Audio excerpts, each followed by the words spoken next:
श्रीमद् भगवद गीता अध्याय संख्या 11 श्लोक संख्या 35 से आगे तक। 35वां श्लोक पढ़ता हूं। संजय उवाच एतत् श्रुत्वा वचनं केशवस्य कृताञ्जलि वेपमानः किरीटी नमस्कृत्य भूय एवाह कृष्णं स गदं स गद्गदं भीत भीत प्रणम्य। संजय ने धृतराष्ट्र से कहा, हे राजा, भगवान के मुख से इन वचनों को सुनकर कांपते हुए अर्जुन ने हाथ जोड़कर उन्हें बारंबार नमस्कार किया और फिर उसने भयभीत होकर अवरुद्ध स्वर में कृष्ण से इस प्रकार कहा। जैसा कि पहले कहा जा चुका है, भगवान के विश्व रूप के कारण अर्जुन आश्चर्यचकित था। अतः वह कृष्ण को बारंबार नमस्कार करने लगा और अवरुद्ध कंठ से आश्चर्य से वह कृष्ण की प्रार्थना मित्र के रूप में नहीं अपितु भक्त के रूप में करने लगा। जो हमने पिछली चर्चा करी है उसके अंदर अर्जुन की स्थिति बताई गई है कि वह भयभीत हो गया है, डर गया है। भयभीत पे कुछ बात करेंगे आज। यहाँ एक शब्द इस्तेमाल हुआ है, किरीटी। किरीटी का मतलब क्या है? किरीटी का मतलब है दिव्य मुकुट। एक मुकुट जो अर्जुन माथे पे धारण करता है वो दिव्य है। उस मुकुट को इंद्र ने अर्जुन को दिया था। जब अर्जुन ने स्वर्ग के राजा इंद्र की सहायता की, कालखंड आदि राक्षसों को मारा था, तो ये बात जो है, सारी स्टोरी जो है अर्जुन सुनाते हैं उत्तर कुमार को, जो कि विराट के राजा का पुत्र था। उसके बाद एक शब्द इस्तेमाल हुआ है, सगद्गदम, कि वाणी जो है हर्ष से भी गदगद होती है और भय से भी गदगद होती है। भयभीत होता है तब वाणी में बदलाव आ जाता है, जब हर्ष होता है तब भी वाणी में बदलाव आ जाता है। तो यहां पर जो विषय चल रहा है वो सदगदम, वो भय का विषय चल रहा है, पर ज्यादा भयभीत नहीं है। ये भी आश्चर्य का विषय है। भय भी है, आवाज ट्रेम्बल कर रहा है, आवाज जो है लड़खड़ा रही है, नेत्रों में जल है, कंठ रुक गया है, वाणी गदगद हो गई है। भीत भीत मीन्स अब वो अपने अंदर के डर से मुक्ति प्राप्त करने की कोशिश कर रहा है। डर है पर उस डर से मुक्ति प्राप्त करने की कोशिश कर रहा है। अब अर्जुन जानता है कि काल सबका भक्षण करता है, किसी को भी नहीं छोड़ता है, किल एवरीवन। कारण ये कि काल जो है भगवान की संहार शक्ति है, जो हर दम प्राणियों का संहार करती रहती है। कोई ना कोई लोग मरते रहते हैं। अब अर्जुन ने भगवान के अत्यंत उग्र विराट रूप को देखा है, तो उसको लगा कि भगवान जो है वो तो काल के भी काल है, महाकाल है। अब काल से अगर बचना है तो भगवान के सिवाय कोई नहीं बचा सकता, क्योंकि वो महाकाल है, उनके सिवाय कोई नहीं बचा सकता। तो इसलिए जो है अर्जुन भयभीत होकर भगवान को बारंबार प्रणाम कर रहा है। अब आती है श्लोक संख्या 36।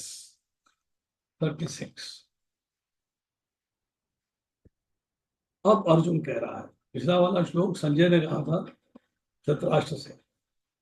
अब धृतराष्ट्र को संजय बताता जा रहा है कि अब अर्जुन ये कह रहा है युद्ध की भूमि में।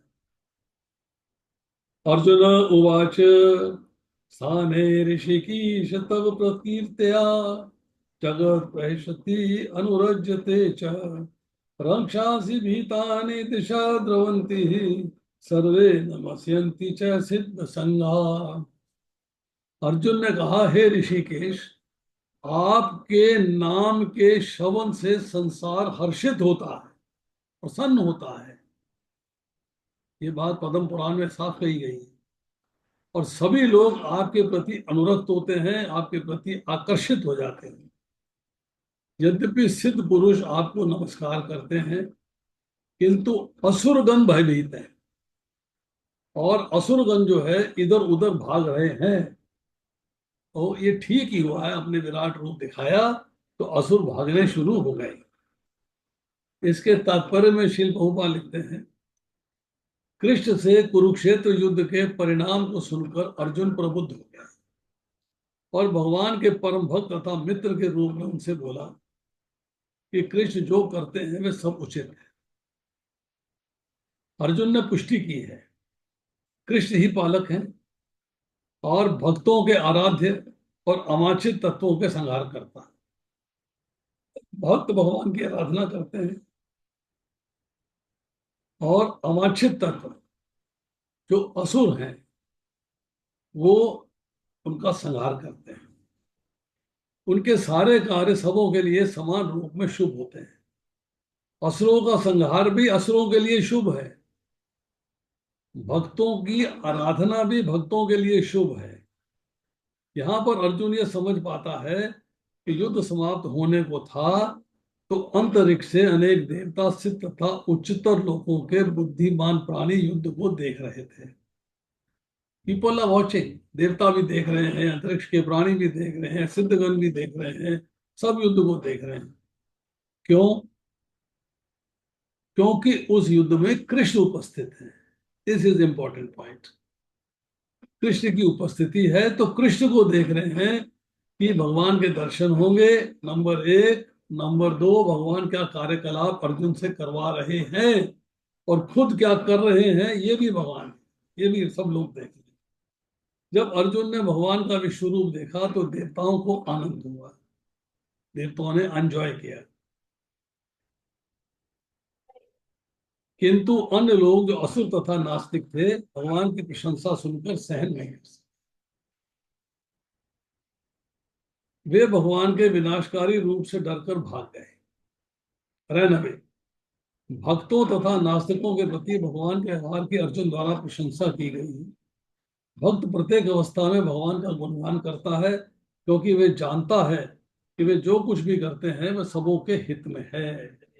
भगवान जो कुछ भी करते हैं वो सबों के हित में। अब देखिए 36वें श्लोक में 36 से लेके 46 तक 11 श्लोक है ये। इसके अंदर भगवान की स्तुति की गई है। अब यहां एक प्रश्न उठता है कि अगर अर्जुन इतना डर गया है, इतना भयभीत है, तो भगवान की स्तुति कैसे कर रहा है? इसका मतलब यह है कि अगर स्तुति कर रहा है तो इतना भयभीत नहीं हुआ था, उतना भयभीत नहीं हुआ था। अब जैसे भगवान अवतार लेते हैं तो संपूर्ण स्थावर जंगम जड़ चेतन जगत हर्षित हो जाता है, प्रसन्न हो जाता है, खुश हो जाता है। अब भगवान के नामों का, भगवान के गुणों का, नाम रूप गुण लीला धाम का कीर्तन करने से जब व्यक्ति मनुष्य हर्षित हो जाता है, अर्थात उसका मन जो है भगवान में लग जाता है, तब भगवान में अनुराग प्रेम हो जाता है।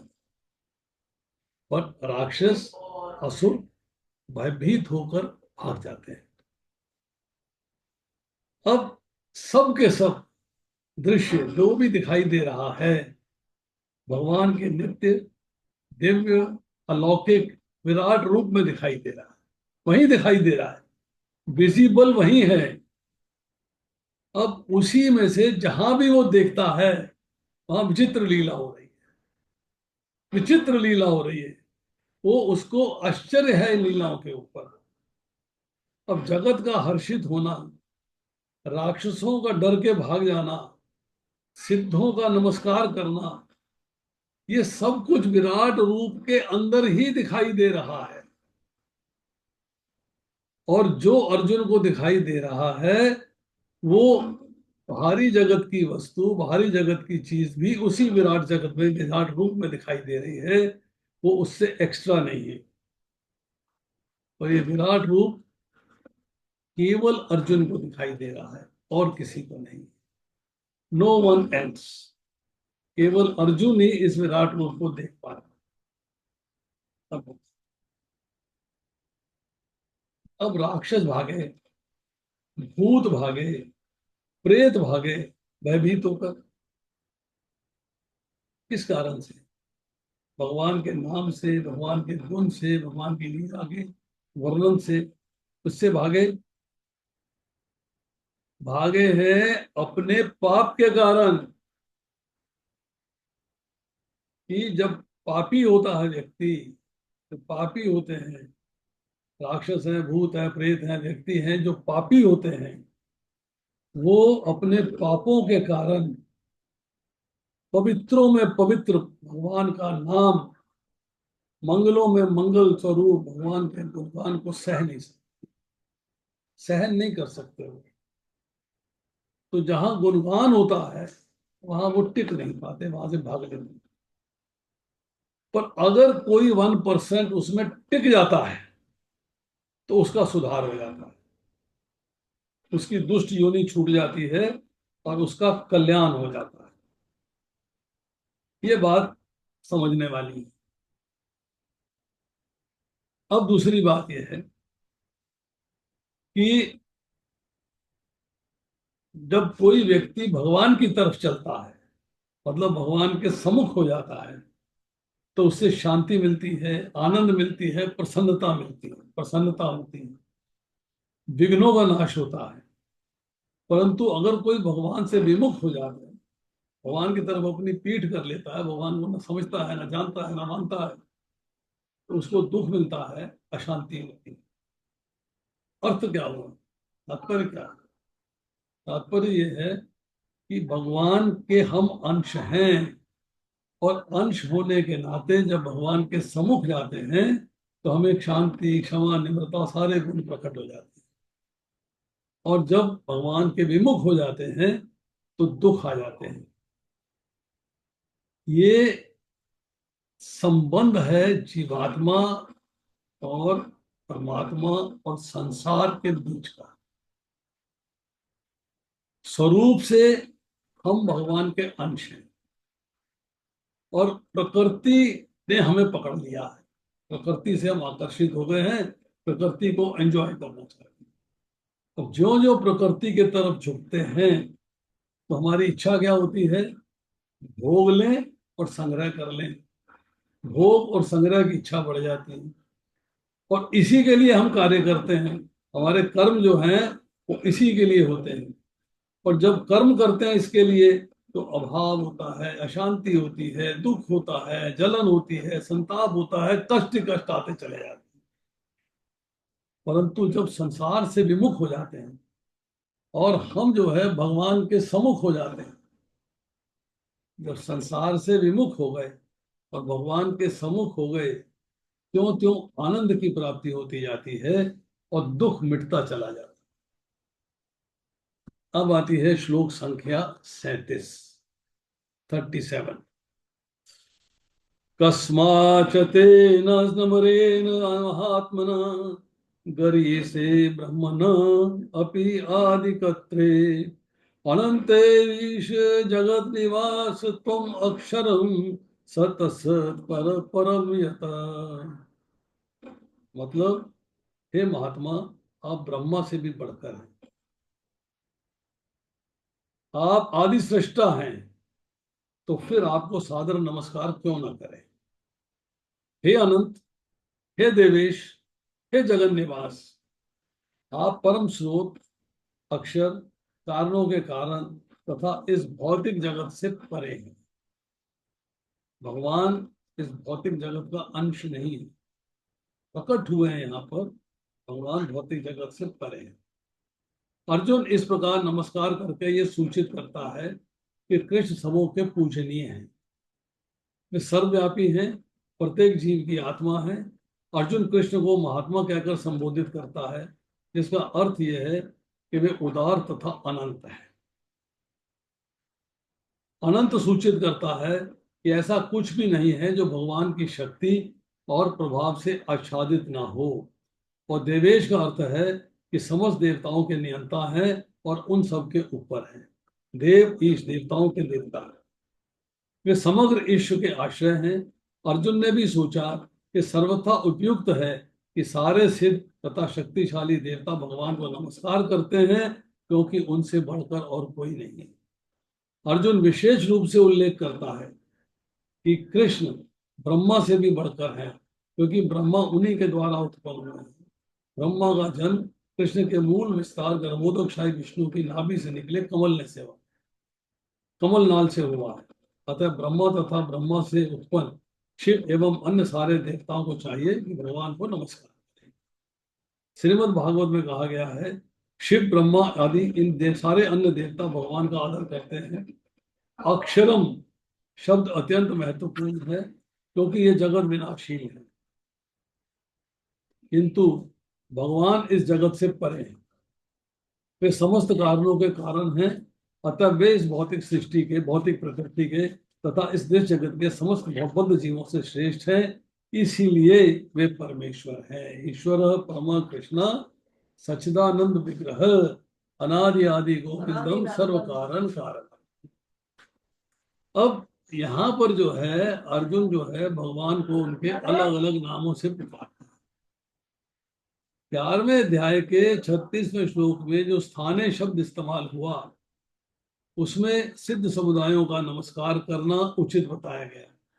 अब इन 4 श्लोकों में भगवान के प्रभाव का वर्णन सिद्ध कर रहे हैं। अर्जुन उन्हें बार बार नमस्कार करने का भाव है। 11.37 से लेकर 11.40 तक भगवान सब जीवों के लिए आदरणीय हैं। 4 श्लोकों में भगवान सब जगह उपस्थित है, सबके आत्मा के रूप। महात्मना अर्थात महात्मा, महान आत्मा, दया निधान, दयालु, सब चराचर प्राणियों के महान आत्मा, अनंत, अंत रहित, अन अंत, अन मतलब नहीं, अंत मतलब एंड, अंत रहित मतलब भगवान के रूप की, गुण की, प्रभाव की कोई सीमा नहीं है।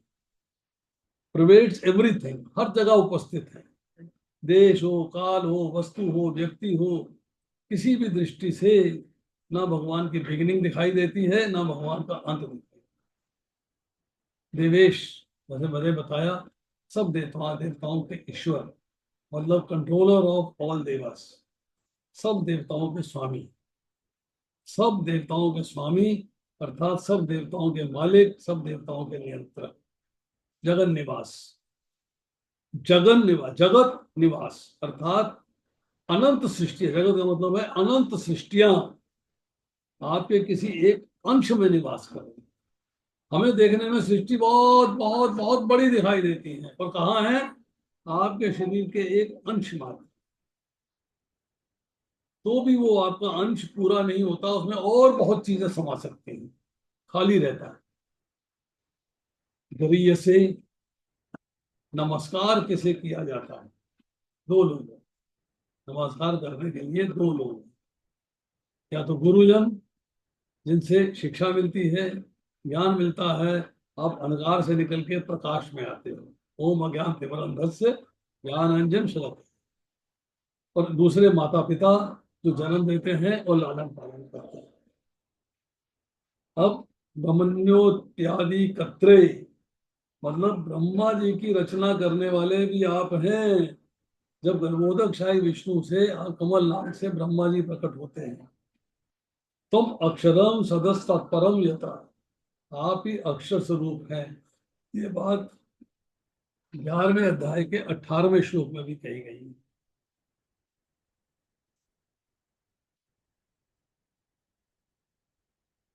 सत मतलब जो असत नहीं है, अविनाशी मतलब जिसका कभी विनाश नहीं होता। अब आती है श्लोक संख्या 39, 38, श्लोक संख्या 38 आएगी।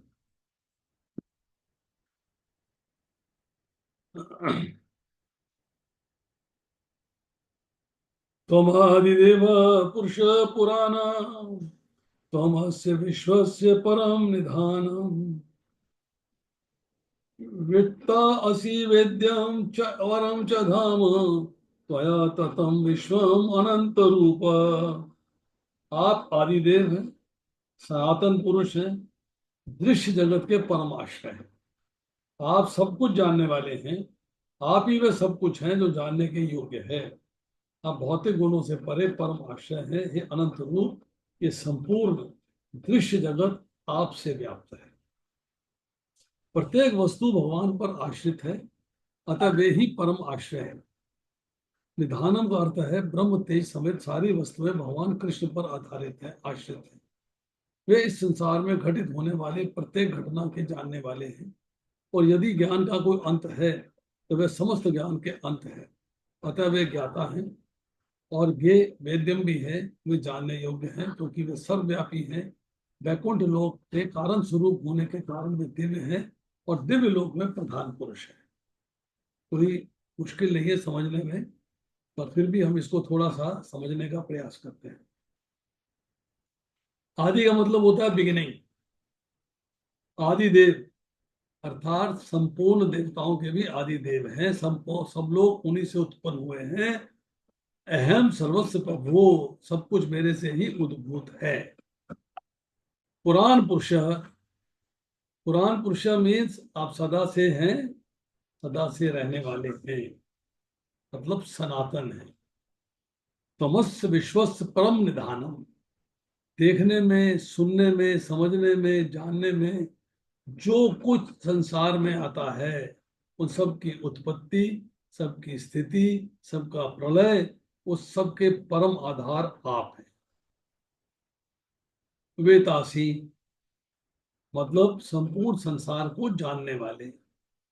भूत भविष्य वर्तमान, वर्तमान काल है, देश है, वस्तु है, व्यक्ति है, सर्वज्ञ है। आप सब कुछ जानते हैं, सबके हृदय में विराजमान हैं, और वहां विराजमान होने के नाते उनके सारे कार्यकलापों को भी जानते हैं। आप साक्षी हैं, उपद्रष्टा हैं, अनुमंता है। वेद्यम का अर्थ है वेदों शास्त्रों को जानने वाले, और संत महात्माओं के आदि द्वारा भी जानने योग्य केवल आप हैं। परम धाम, मुक्ति का स्थान, परम पद, भगवान का घर, आदि नामों से जिसे पुकारते हैं, जिसमें जाकर फिर लौट कर नहीं आना होता। न तद्भासते सूर्यो न शशांको न पावता, यद गत्वा है निवर्तन्ते तद्धाम परमम, मेरे धाम में गया हुआ जीव लौटकर इस संसार में नहीं आता। जिसको प्राप्त करके कुछ भी जानना पाना करना नहीं रहता, वो आप ही है। अनंत रूप, विराट रूप में भी आपके अंदर अनेक रूप प्रकट हो रहे हैं, उनका कोई अंत नहीं है, अनंत है। त्वया ततम विश्वम, आपसे संपूर्ण संसार व्याप्त है। आप हर एक परमाणु में व्याप्त हैं, कण कण में व्याप्त हैं आप। और निधान, that word which things are place, जहां पर वस्तुएं स्थापित रहती हैं, अवेलेबल रहती हैं, वो स्थान भी आप ही हैं। आप ही के अंदर सब कुछ है। तो यहाँ पर जो है, अब करेंगे हम श्लोक संख्या 39। समय है हमारे पास थोड़ा सा। वायु वायु यमः अग्नि वरुण शशांक, प्रजापति त्वं प्रपितामह च, नमः नमः ते अस्तु सहस्कृत्व, पुनश्च भूय अपि नमः नमते। आप वायु हैं तथा परम नियंता भी हैं। आप अग्नि हैं, आप जल हैं तथा चंद्रमा हैं।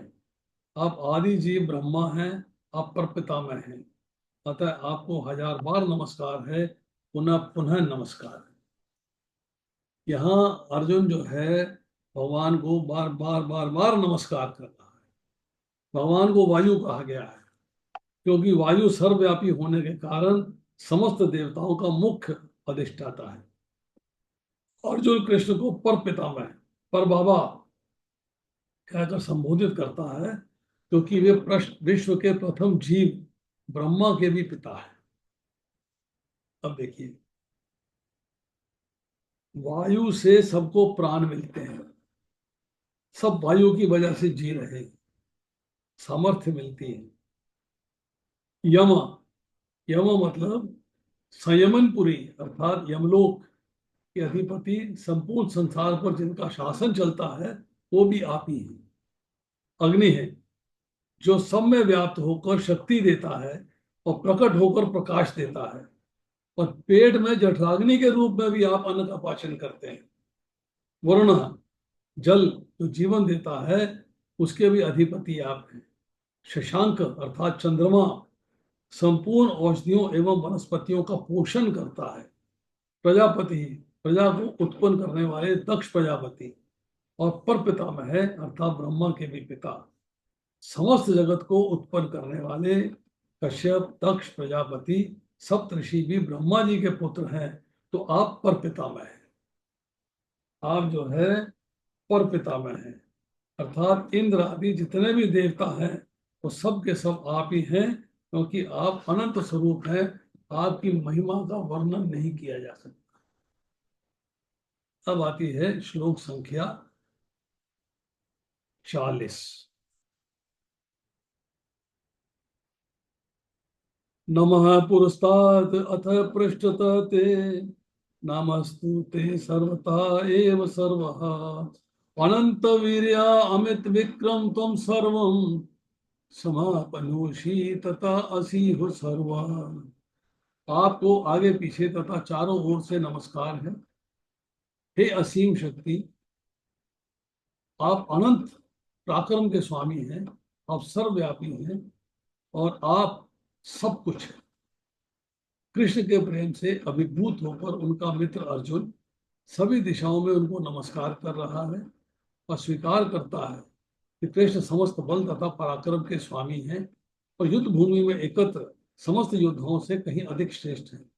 विष्णु पुराण 1:9 और 69 में कहा गया है, यो अयम त्वागतो देव समीपम देवतागम स्वतमेव जगन सृष्टा यत सर्वगतो भवान।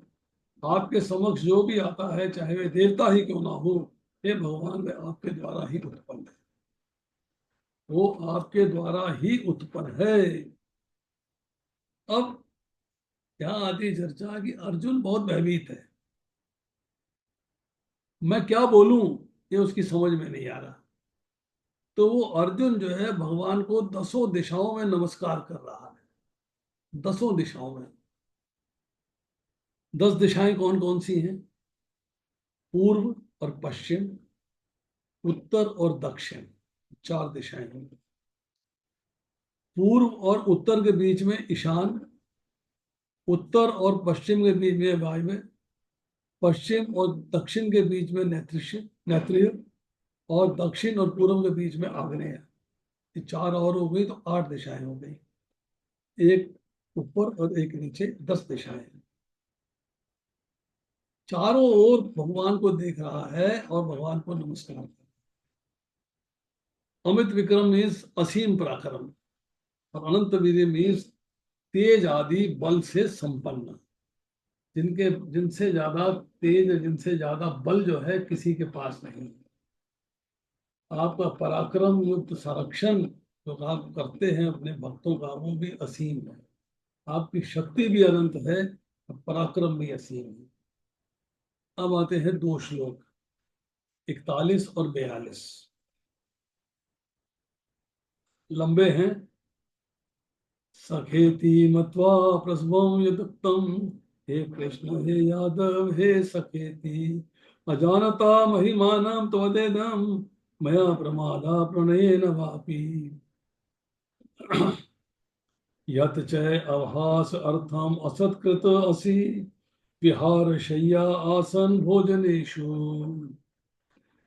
एक अथवा अपि अच्युत तत् समक्षम तत् क्षाम्ये त्वमाम अहम अप्रेयम। आपको अपना मित्र मानते हुए मैंने जल्दी में आपको हे कृष्ण हे यादव हे सखा जैसे संबोधनों से पुकारा है, क्योंकि मैं आपकी महिमा को नहीं जानता था। मैंने मूर्खतावश या प्रेमवश जो कुछ भी किया है, कृपया उसके लिए मुझे क्षमा कर दें। यही नहीं, मैंने कई बार आराम करते हुए, एक साथ लेटे हुए, साथ साथ खाते हुए या बैठे हुए, कभी अकेले तो कभी मित्रों के समक्ष आपका अनादर किया है। हे अच्युत, मेरे इन समस्त अपराधों को क्षमा करें। यहाँ अब उसने एक्सेप्ट किया है, उसकी पोजीशन क्या है और भगवान की पोजीशन क्या है, वो बराबरी का मानता रहा है। प्रोपा जी लिखते हैं परपट में, यद्यपि अर्जुन के समक्ष कृष्ण अपने विराट रूप में हैं, किंतु उसे कृष्ण के साथ अपना मैत्री भाव स्मरण है। इसलिए वह मित्रता के कारण होने वाले अनेक अपराधों को क्षमा करने के लिए प्रार्थना कर रहा है। वह स्वीकार करता है कि पहले उसे ज्ञात न था कि कृष्ण ऐसा विराट रूप धारण कर सकते हैं। यद्यपि मित्र के रूप में कृष्ण ने उसे समझाया था, अर्जुन को यह भी पता नहीं था कि उसने कितनी बार हे मेरे मित्र, हे कृष्ण, हे यादव जैसे संबोधनों के द्वारा उनका अनादर किया है और उनकी महिमा स्वीकार नहीं की। अपितु कृष्ण इतने कृपालु हैं, इतने ऐश्वर्य मंडित होने पर भी अर्जुन के मित्र की भूमिका निभाते रहे। ऐसा होता है कि भक्त तथा भगवान के बीच दिव्य प्रेम का आदान प्रदान, जीव तथा कृष्ण का संबंध शाश्वत रूप से स्थिर है, उसे भुलाया नहीं जा सकता। जैसा कि हम अर्जुन के आचरण में देखते हैं, यद्यपि अर्जुन विराट रूप का ऐश्वर्य देख चुका है, किंतु वह कृष्ण के साथ अपनी मैत्री नहीं भूल सकता। कृष्ण के साथ अपनी मैत्री नहीं भूल सकता। अब देखिए, अगर कृष्ण जो है योग माया के द्वारा सब आच्छादित कर देते हैं और अपना जो इंटीमेट रिलेशनशिप है, जो प्रिय संबंध है उसका, उसको छुपा लेते हैं, तब आप उनको अलग नहीं मानते, उनको अपने जैसा मान लेते हो। यद्यपि अर्जुन भगवान के स्वरूप को, महिमा को, प्रभाव को पहले भी कुछ कुछ जानता था, तब भी एक अक्षौनी सेना को छोड़कर उसने भगवान को स्वीकार किया था, निशस्त्र, बिना शस्त्र के। किंतु भगवान के एक अंश में अनंत कोटि ब्रह्मांड स्थित हैं, ऐसा प्रभाव, ऐसा स्वरूप, ऐसी महिमा को नहीं जाना था। ये उसकी एक्सपेक्टेशन से परे था। अगर भगवान की महिमा जानने में आ गई तो अनंत नहीं रहेगी, उसका अंत आ जाएगा। भी आपको पता लग गया अनंत कैसे हो गई। तो प्रेम से या प्रमाद से, प्रणयेन प्रमादात, भूल हुई, अर्जुन कहता मुझसे भूल हुई है, या तो प्रेम से हुई है या मूर्खता में प्रमाद से हुई है, कि मैं आपको अपनी बराबरी का मान रहा था, पर आप अच्युत हो। भगवान के बारे में कहा गया है, ब्रह्मण्यो देवकी पुत्र, ब्रह्मण्यो मधुसूदन, ब्रह्मण्यो पुंडरीकाक्ष, ब्रह्मण्यो विष्णुच्युत। कि भगवान अच्युत हैं, मतलब अपनी स्थिति से कभी नहीं गिरते। उनकी दो स्थितियां हैं। एक जो उनकी स्थिति है, भगवान है तो भगवान ही रहते हैं, चाहे वो सारथी बन जाए, चाहे वो चरण पखारे, चाहे कुछ भी करे, भगवान है तो भगवान ही रहे। और दूसरा क्या है, च्युत का मतलब होता है गिरना। गिरना मतलब भगवान जो है अपनी पोजीशन से कभी नहीं गिरते और भक्तों की रक्षा करने से कभी चुकते नहीं। अपने महत्व और अपने स्वरूप जिसका पतन ना हो, उसे अच्युत कहते हैं। जो भक्तों की सहायता और रक्षा करने में चूके नहीं, उसे अच्युत कहते हैं।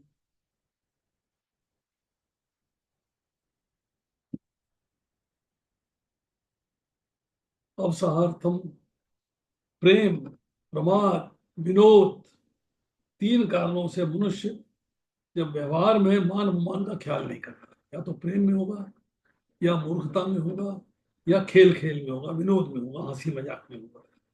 तीन कारण होते हैं कि मनुष्य जो है आपसी संबंध का ध्यान नहीं रखता कि हमारा संबंध क्या है, मान अपमान का भी ध्यान नहीं रखता।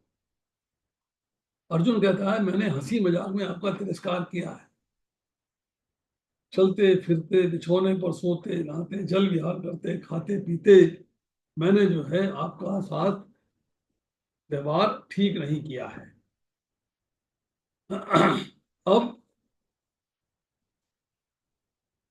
अर्जुन और भगवान की मित्रता कैसी है, जैसे दो मित्र आपस में खेलते हैं, ऐसे ही अर्जुन भगवान के साथ खेलते थे। अर्जुन जो है भगवान के साथ खेलते थे।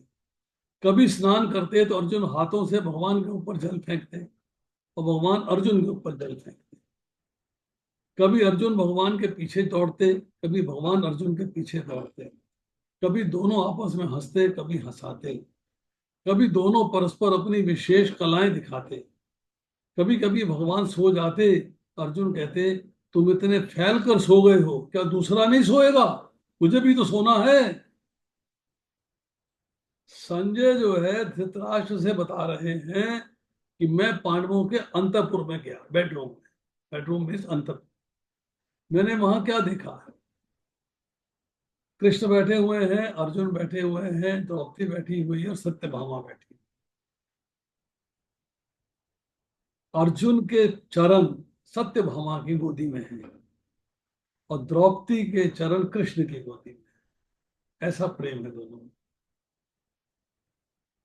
तो कभी कभी भगवान आसन पर बैठ जाते तो अर्जुन कहते आसन पर अकेले ही बैठोगे क्या? मुझे भी तो बैठने दो। अकेले ही मालिकाना हक जमा लिया, आधिपत्य जमा लिया। जरा एक तरफ खिसक जाओ, मैं भी बैठूंगा। इस प्रकार अर्जुन भगवान के साथ बहुत ही घनिष्ठता का व्यवहार करते थे। अब अर्जुन उन बातों को याद कर रहे हैं कि मैंने न जाने आपके कितने कितने तिरस्कार किए हैं, ये तो मेरे को भी याद नहीं। यद्यपि आपने मेरे तिरस्कारों की तरफ ख्याल नहीं किया, तभी मेरे द्वारा आपके बहुत तिरस्कार हुए हैं।